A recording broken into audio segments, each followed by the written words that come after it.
7 tips. These 7 tips are all that you need to spark your creativity. And stick around because one of these tips will help transform you to a level beyond what you're capable of. Starting with allowing yourself to be bored. Often, we're at our most creative when we're at peace and simply wondering about the world. It's no wonder why you're at your most creative when you're in the shower, because you allow yourself to think. Now what I want you to do is to embrace being bored and not try to fill yourself with distractions. Which leads me to my next tip: limit distractions. Time is such a valuable resource that you can't afford to miss just 1 second of it. You can do so much with your life in the 24 hours that you have, so don't waste it on nothing. These distractions lead nowhere for you because they don't offer you any value. Distractions can come in many forms, not just through social media. Your friends, TV, job, pets are all potential distractions for you. You have to fight through this in order to use your time wisely, because before you know it, the day's already ended. If you want to limit your distractions, what you have to do is physically remove them from your life. If video games are a distraction, make it so that turning on the game is a chore. With all these distractions, you have to make it so that it's damn near impossible to use them. An example of a distraction that I personally have is my phone. So what I do is I install app limiters on my iPhone in order to set the time that I have on the app. This is great because I break the mindless habit of scrolling through social media. My next tip is one that will take you to the next level. After you learn this key tip, your creative process will never be the same, and that is to learn how to gather inspiration effectively. They say that if you steal from one person, that's plagiarism, but if you steal from many, that's research. What you need to do is take the time in gathering research. Search all throughout the internet about the very idea that you want to create. You can go to Google, YouTube, Pinterest, social media, and so much more to find your inspiration. Take one piece of everyone's ideas that you found interesting and compile it to your own creation. For example, if you want to paint an art piece, then you should research multiple different painters. Take a piece of each of their styles and craft a painting of your own. You don't need to think hard to create when you can use bits and pieces of what's already been done.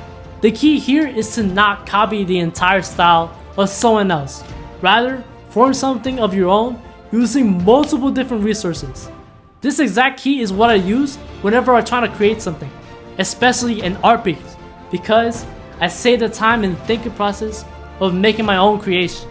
So what happens when you finally have the chance to create what you've always been wanting to create? Well, there's still a way to boost your creativity, and that is by implementing constraints.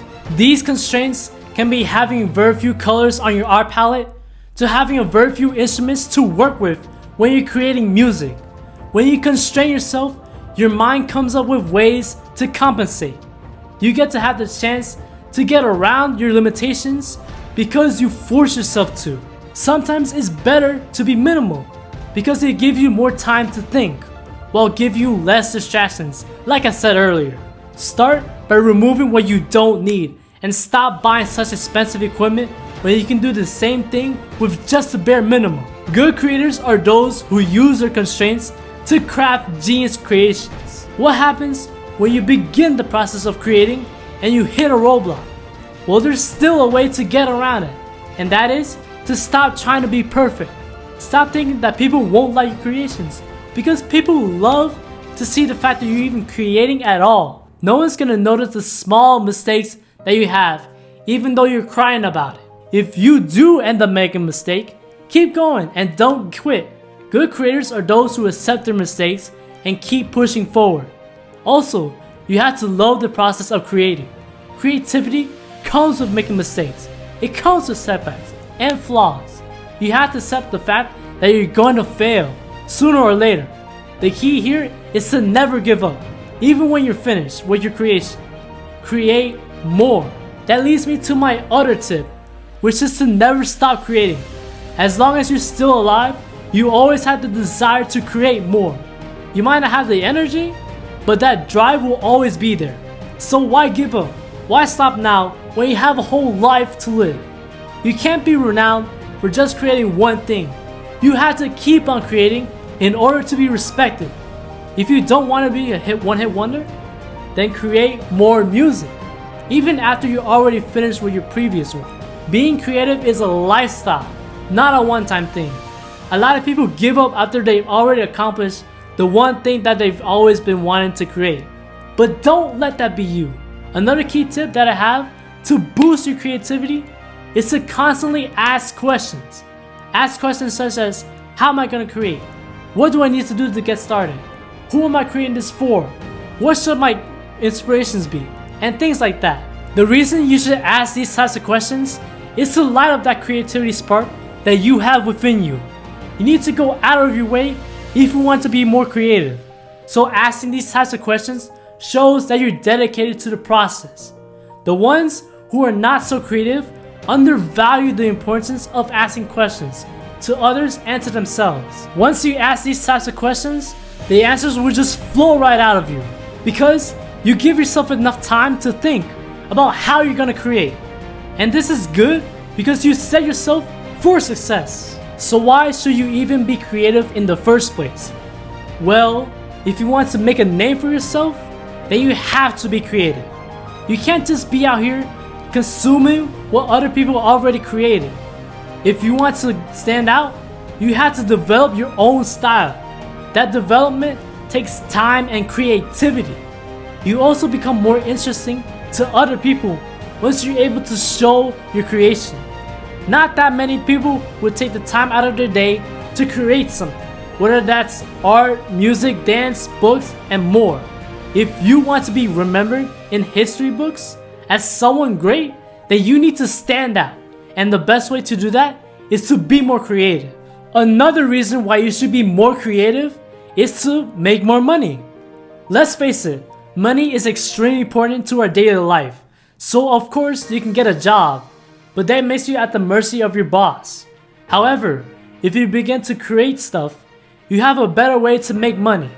If you want to become rich, create something, whether that's music, art, business, or more. The richest people in our world are those who are creative. So once you're able to create, you can then sell that creation for more money. And now you're able to provide for your family and for yourself. If you're not creative enough, then no one's gonna care to give you any money. So in summary, the best way to become more creative is to gather inspiration from multiple different people, limit your distractions, constrain yourself so that you're able to create new things, accept that you're not perfect, understand that creativity is a lifelong process, and to constantly ask questions. Remember that it's important for you to make a name for yourself, and the best way to do that is to become creative. I hope you find this video useful, and I want you to implement these key tips to your daily life. Don't forget to subscribe and leave a comment down below saying that you've subscribed, and I'll try my best to reply to your comment. And I hope you have a wonderful day.